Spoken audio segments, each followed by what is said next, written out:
পৰা উত্থাপন কৰিলে বিষয়টো বা বিদ্যালয় পাঠ্যক্ৰমৰ দক্ষতা বিকাশৰ ওপৰত সৰ্বাধিক গুৰুত্ব দিয়া উচিত।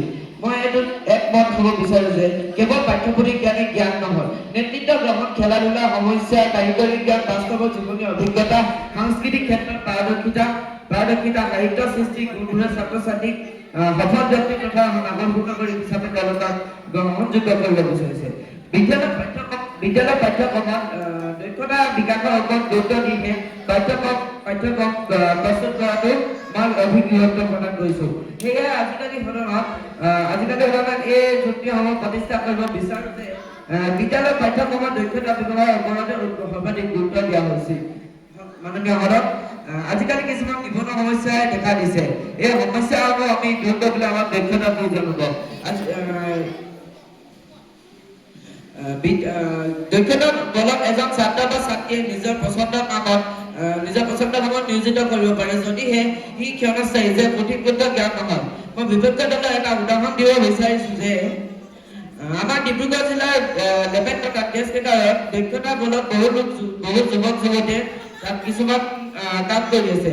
এই কামত তেওঁলোকৰ নিজৰ প্ৰমাণ পত্ৰ নথকাৰ বাবে তেওঁলোকক পুনৰ ঘৰলৈ উভতি আহিব লগা হয়। ইয়াৰ কাৰণ কি?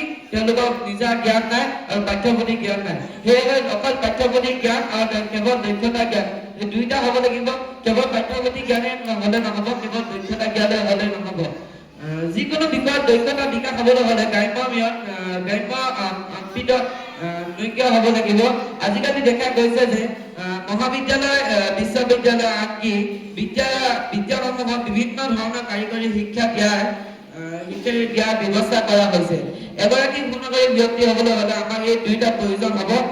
ধৰা হওক এজন ছাত্ৰ বা ছাত্ৰীয়ে ফলাফল দেখুৱাই আগবাঢ়ি যাব নোৱাৰিলে কিন্তু তেওঁৰ যদি দক্ষতা থাকে তেন্তে সেই গাড়ী, গেৰেজ, মোবাইল ফোন, টিভি আদি ভাল কৰা তেন্তে গাড়ী দোকানসমূহ এখন খুলিয়ে নিজৰ পৰিয়ালটো পোহপাল দিব পাৰে।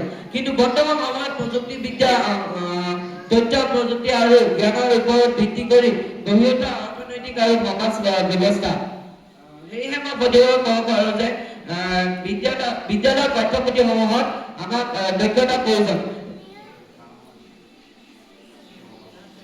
দ্বিতীয়তে, আজি জনজাতিৰ যুগত চাকৰি বা সংস্থাপনৰ ক্ষেত্ৰত সদায় দক্ষ লোকক গুৰুত্বপূৰ্ণ হিচাপে দেখা গৈছে। কোম্পানীসমূহত কেৱল মাৰ্কশ্বিটৰ নম্বৰ চাই তেওঁলোকক নিয়োজিত নকৰে। তাত হ'বলৈ হ'লে আমাক দক্ষতাৰ প্ৰয়োজন।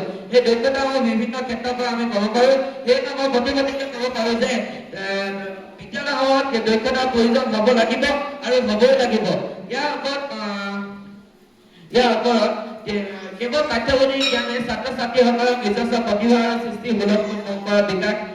বিকাশৰ বঞ্চিত কৰে। সেয়েহে মোৰ বিৰোধী পক্ষ একমত আমাৰ যিটো পক্ষ সেইটো পক্ষত একমত হ'বলৈ মই আলোচনা ধন্যবাদ।